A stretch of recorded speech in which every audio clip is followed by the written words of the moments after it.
भगवान की जय। सत्य सनातन धर्म की जय। माता पिता भगवान की जय। तो कल के प्रसंग में हम लोगों ने श्रीमद् भगवत गीता प्रथम अध्याय द्वितीय श्लोक से और एकादश श्लोक तक मैंने श्रवण किया था। तो आइए उसी क्रम में चलते हैं द्वादश श्लोक से आगे। भरी इच्छा जहां तक सफर तय हो जाए। तो कल के प्रसंग में हम लोगों ने श्रवण किया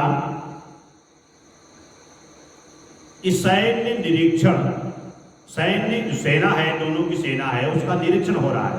कौन कर रहा है? बोले दुर्योधन। दुर्योधन सेनाओं का निरीक्षण कर रहा है और कह किससे रहा है? अपने गुरुदेव से, द्रोणाचार्य से कह रहा है। इधर सैन्य का निरीक्षण कर रहे हैं धृतराष्ट्र, किसके माध्यम से? संजय के माध्यम से। संजय से प्रश्न करते हैं, धर्म क्षेत्रे कुरुक्षेत्रे समवेतायुत्सवः मामकः पांडवश्चैव किं कुर्वत् संजय। हे संजय, आपको दिव्य दृष्टि प्राप्त है, इसलिए आपसे निवेदन है, आपसे, आपके माध्यम से मैं जानना चाहता हूं कि कुरुक्षेत्र में, धर्म क्षेत्र में क्या हो रहा है।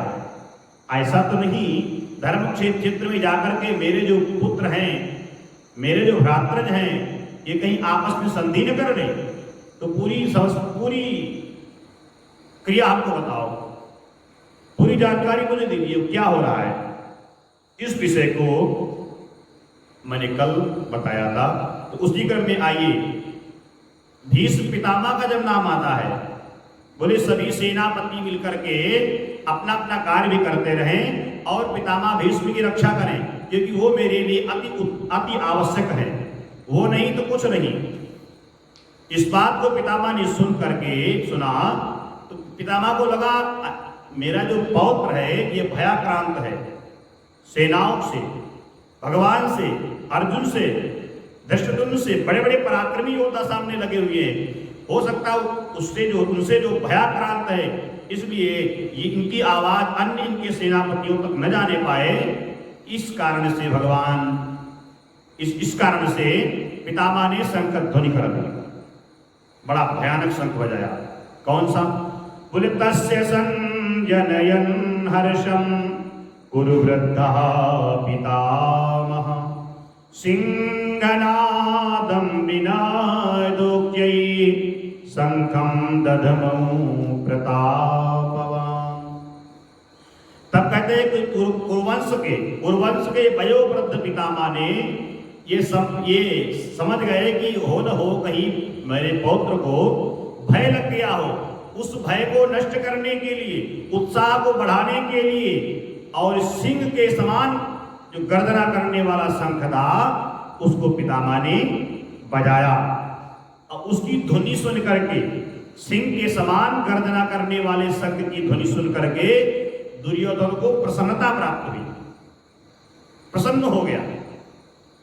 और जब पितामह का, सेनापति पितामह थे, जब भीष्म पितामह का शंख बजा तो अन्य सेनापति इनके साथ में, कोई नगाड़ा बजा रहा है, कोई दुंदुभी बजा रहा है, कोई शंख बजा रहा है, कोई मुक्सी आवाज कर रहा है, आक्रमण करो इत्यादि ये शब्द गुंजायमान होने लगे। श्लोक क्या कहता है? ततः शंखाश्च भैर्यश्च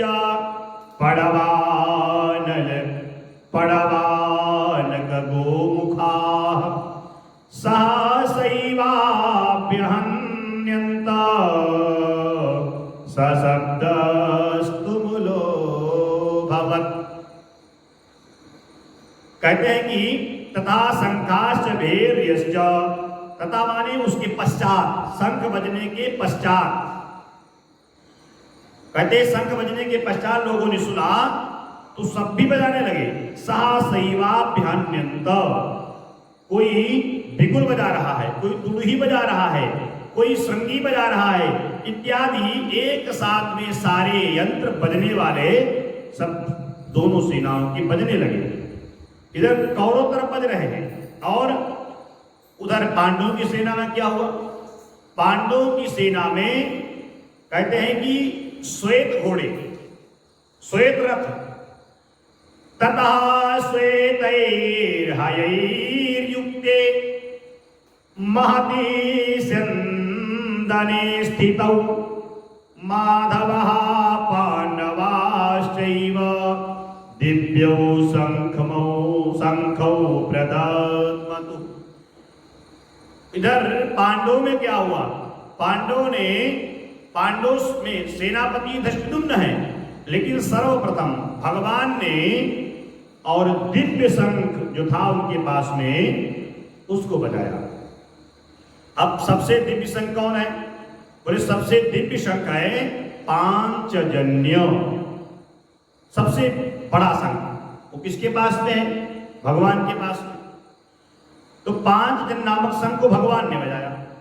पांचजन्यम ऋषिकेशु देवदत्तम धनंजय पौंड्रम दधमो महाशंकम भीमकर्मा ब्रकोदर।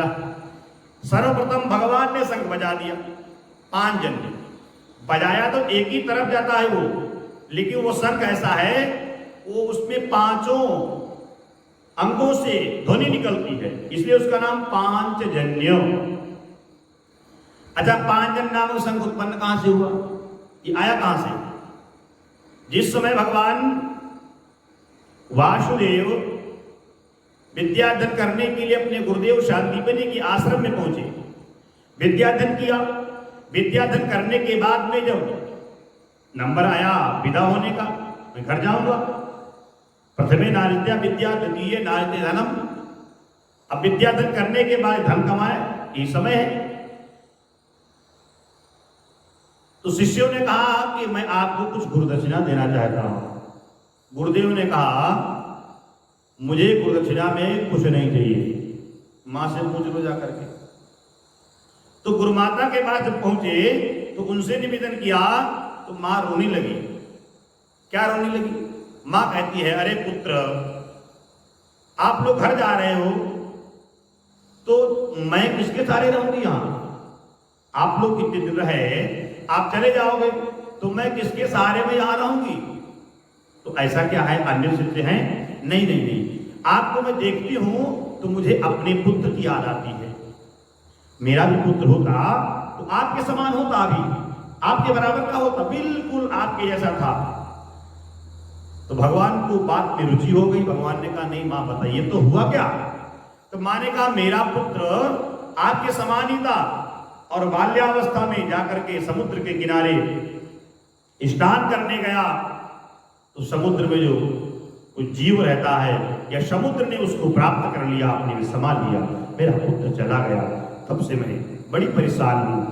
आप आए तो हमको ये नहीं लगा मेरा पुत्र नहीं है। आज आप जा रहे हो तो मुझे कष्ट होगा, इसलिए हे पुत्र आप मत जाइए। भगवान ने कहा तो मैं आपका पुत्र लाके वापस कर दूं तो? बोले यही हमारी दक्षिणा है। भगवान और कृष्ण और बलराम दोनों वहां से प्रस्थान कर लिए, समुद्र के किनारे पहुंचे और शंखासुर नाम का दैत्य उसमें निवास करता था। पहले तो समुद्र को ललकारा। समुद्र ने कहा प्रभु क्षम्यताम, मेरे पास कुछ नहीं है, मेरे अंदर जो एक शंखासुर नाम का दैत्य है हो सकता है उसने प्राप्त कर लिया हो। भगवान ने उस शंखासुर नामक दैत्य को परास्त किया, उसका मर्दन किया। अब वो शंखासुर नाम का जो दैत्य था उस इसी पांचजन्य शंख के अंदर रहता था, खोल में। तो उस दैत्य को मार करके भगवान ने, उससे भी कुछ नहीं मिला, फिर सीधे यमलोक को पहुंच गए और उस शंख को धारण कर लिए। और उस शंख की ध्वनि इतनी भयानक हुई कि यमराज का सिंहासन भी डुलने लगा। यमराज आए दौड़ दौड़े, अरे प्रभु इस शंख को मत बजाइए, इस शंख को बजाएंगे सारे जो कैदी हैं ना हमारे जो नरक में, उनको सबका मोक्ष हो जाएगा। आदेश करिए क्या है? भगवान ने कहा ऐसी बात पूरा बताया, मेरा गुरुपुत्र आपके यहाँ आए। बोले उसका समय पूरा हो गया। बोले समय पूरा हो गया तो क्या है, राष्ट्र पे शासन लगाओ मेरे पावर से, उसको बरी करो। यमराज के यहां से पुत्र को लेकर के गुरुदेव को अर्पण करते हैं, तब गुरु ऋण से पूर्ण होते हैं। गुरु माता ने कहा जाओ मेरे ऋण से आप दोनों पूर्ण हैं। इधर वही शंख भगवान ने अपने भुजाओं में, अपने हाथ में धारण किया, तो वही शंख आज सेना में बज रहा है। कहते ये एक विजयी शंख है, जिस तरफ शंख बजता है उसकी विजय होती है, पराजय नहीं होती है। इसलिए प्रथम शंख किसने बजाया? भगवान ने। तो कौन सा शंख बजाया? बोले पांचजन्यम ऋषिकेश, पांचजन नाम का शंख भगवान ने बजाया। और देवदत्तम धनंजय, अब देवदत्त नाम का शंख किसने बजाया? बोले धनंजय। धनंजय इत्युक्ते पार्थ, पार्थ इत्युक्ते कुंती नंदन अर्जुन, अर्जुन ने बजाया। अच्छा, देवदत्त नामक शंख कहां से आया? देवदत्त नामक शंख जो है ये अर्जुन को प्राप्त हुआ है। किसके द्वारा? बोले कुबेर के द्वारा, वर्ण के माध्यम से प्राप्त हुआ है। तो इस शंख को बजाने से धन की प्राप्ति होती है, धन की प्राप्ति। और पौंड्रम दधमौ महाशंखम, कहते हैं कि पौंड्रम, पौंड्रक नामक शंख, पौंड्र नामक शंख जो वो शंख नहीं, बड़ा शंख है, महाशंख है। इन शंखों से बड़ा है वो, महिमा इन शंखों की बड़ी है, लेकिन ये दिखावा में ये शंख उनसे बड़ा है, महाशंख है। और इसको किसने बजाया? बोले भीम कर्मा प्रकोदरः। भीम कर्म माने, भीम माने भयानक कर्म करने वाले। कौन है भयानक कर्म करने वाले? भीम से अलावा कौन हो सकता है भाई? भीम ने शपथ ले ली, भीम ने वचन दे दिया अग्नि को, जाओ मैं आपको अपने समान 100 कौरों की आहुति प्रदान करूंगा, अपने समान। तो 100 कौरों की बलि दे दी, अग्नि को अर्पित कर दी। तो ये तो समझिए भीम कर्म, बड़ा कर्म है। और ब्रकोदरा, ब्रकोदरा जो खाने में ज्यादा है, इसका पेट बड़ा है। उदर माने पेट, और ब्रक माने होता है टेढ़ा भी होता है, और खाने में जो कतन न रखा है वो ब्रकोदरा है, खाने में जो मस्त हो। तो भीम ने पौंड्र नाम शंख का वर्णन किया, बजाया।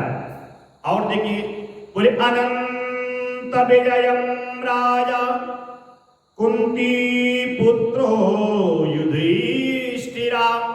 कहते हैं जहां धर्म यतो धर्मस्ततो जय, जहां धर्म होता है उसी की जय होती है, जहां अधर्म होता है उसी की पराजय होती है। तो कहते हैं कि अनंत विजय, अनंत विजयम, अनंत विजय नामक शंख किसने बजाया? बोले युधिष्ठिर जी ने। नकुलः सहदेवश्च सुघोषमणिपुष्पकौ। कहते हैं कि नकुल और सहदेव जी ने सुघोष और तथा मणिपुष्पक नाम शंख बजाया। सुघोष माने क्या होता है? सुंदर। सु माने सुंदर, घोष माने ध्वनि, इसकी सुंदर ध्वनि हो, वो नकुल बजाया। और सहदेव जी ने मणिपुष्पक नामक शंख को बजाया। और काश्यश्च परमेश्वास शिखंडी च महारथा धृष्टद्युम्नो विराटश्च सात्यकीश्च पराजितः। कहते हैं कि काशीराज, बड़े बड़े धनुर्धर धृष्टद्युम्न और विराट ये अजेय हैं, जो अपराजिता, जो कभी पराजित नहीं हुए हैं, यानी अजेय है जो, ऐसे महारथी। और द्रुपद, द्रौपदी के 5 पुत्र, सुभद्रा का पुत्र अभिमन्यु, ये जो है, और कहते हैं कि महाबाहु, ये बड़े बड़े सेनापति, बड़े बड़े राजा, इन्होंने भी अपना अपना शंख बजाया। सघोषो धार्तराष्ट्राणां हृदयानि विदारयत् नभश्च पृथ्वीं चैव तुमुलोऽभ्यनुनादयन्। कहते इन विभिन्न शंखों के द्वारा जो ध्वनि निकली, इन विभिन्न शंखों के द्वारा जो ध्वनि निकली, वो ध्वनि कैसी थी? बोले कोलाहल पूर्ण, भयानक ध्वनि थी। एक शंख बजे तो गर्जना होती है, यहां तो अनंत शंख बजे, अनेक शंख बजे, एक साथ में बजे, तो उनकी ध्वनि कितनी होगी? तो कैसा लगा? बोले कोलाहलपूर्ण ध्वनि हो गई। और जैसे आकाश तथा पृथ्वी, आकाश और पृथ्वी शब्दायमान करती हुई, आकाश पृथ्वी की ध्वनि एक में मिलान करती हुई और जाकर के धृतराष्ट्र के पुत्रों के हृदयों को विदीर्ण करने लगी। ध्वनि आकाश पृथ्वी में टकरा करके जो ध्वनि उत्पन्न होती है, गुंजायमान, कोलाहलपूर्ण, वो ध्वनि जाकर के कौरवों को यानी धृतराष्ट्र के पुत्रों के हृदय को विदीर्ण करने लगी, यानी उनके हृदय में कोलाहल सा मच गया, बीपी माने लो होने लगा। अरे इतनी शंख बजे, कई गुना ध्वनि हुई अपने से। इस ध्वनि को जब उसने सुना, कभी भी युद्ध करने जाओ, कभी भी किसी से बात करने जाओ, तो पहले उसका मनोबल डाउन करो। आपने जो मनोबल उसका प्रथम में डाउन कर दिया, तो विजय आपकी हो निश्चित होगी। और जो आपका मनोबल बात करने से पहले, लड़ाई करने से पहले, युद्ध करने से पहले आपका जो मनोबल डाउन हो गया, तो पराजय आपकी होगी। मन के हारे हार है और मन के जीते जीत। मन मत हारिए, मन से मत हारिए, वो तो बात की बात है, क्या होगा, लेकिन पहले अपनी सेना के मत, आप सेना नायक हैं, आप सेनापति हैं, तो अपने सेना जो अपनी आपकी जो सेना है उसका मनोबल कभी डाउन मत होने दीजिए। आपको विषय का ज्ञान नहीं है, कोई मतलब नहीं, लेकिन उनका उत्साह बढ़ाइए, उत्साह वर्धन करिए। तो अग्रिम श्लोक में क्या बोलते हैं? बोले अथ व्यवस्थितान् दृष्ट्वा धार्तराष्ट्रान् कपिध्वजः प्रवृत्ते शस्त्र संपादे धनुर्धम्य पांडवः ऋषिकेशं तदा वाक्यमिदमाह महीपते मिदमाह महीपते। कहते हैं कि अथ माने तत्पश्चात, तथा माने तत्पश्चात, अथ माने भी इसके बाद। तो कहते हैं व्यवस्थितान स्थिति, कहते हैं जब उस समय उन्होंने क्या देखा? कपित ध्वजा। और कपित ध्वजा कौन है? कपि माने हमारे श्री हनुमान जी महाराज, ध्वज माने ध्वजा, झंडा। अब आजकल जिसका डंडा बढ़िया होता है, झंडा भी उसका बढ़िया फहराता है। और जिसके ध्वजा में हनुमान जी विराजमान हो, क्या उसकी पराजय हो सकती है क्या? तो जब कौरवों ने देखा, कहते हैं कि जिसकी ध्वजा में हनुमान जी स्वयं विद्यमान हैं और लहरा रहा है ध्वजा दिव्य हनुमान, और कहते हैं कि उस रथ पे आरूढ़ कौन है? बोले पांडु नंदन अर्जुन गांडीवधारी। वो कौन है? बोले गांडीवधारी अर्जुन भगवान के परम सखा हैं, भगवान के संबंधी हैं, भगवान कृष्ण के मित्र हैं और भगवान के शिष्य हैं। और जिसकी डोर भगवान के हाथ में हो, जिसकी डोर भगवान के कर कमलों में हो, क्या उसका रथ कभी कुमार पे जा सकता है क्या? नहीं जाएगा। क्या उसकी पराजय हो सकती है क्या? नहीं होगी, क्योंकि भगवान ने उनकी डोर अपने कर कमलों में धारण कर ली है। जो मैं करूंगा वो सब ठीक होगा। तो इधर सब निश्चिंत है, लेकिन कौरवों में खलबली है। और कहते हैं कि अर्जुन की कला क्या है? सबसे पराक्रमी अर्जुन ही है। एक बार गणना हुई कि सबसे शीघ्र पूरी दुनिया को नष्ट कौन कर सकता है? तो गुरु द्रोणाचार्य जी ने कहा, बोले सबसे पराक्रमी है तो मेरा शिष्य अर्जुन। देखिए, अपने शिष्य के हाथ में मरने में भलाई है, अपने पुत्र के हाथ में, लेकिन दुश्मन के हाथ में मरने में अच्छाई नहीं है। तो द्रोणाचार्य जी के वाक्य हैं, कोई सबसे पराक्रमी जो है तो मेरा शिष्य कौन? बोले अर्जुन। पल लागत अर्जुन पधय छुए न दूजो बाण। एक ही बाण से पलक झपकते ही दुनिया खत्म। ये कला अर्जुन के अंदर है।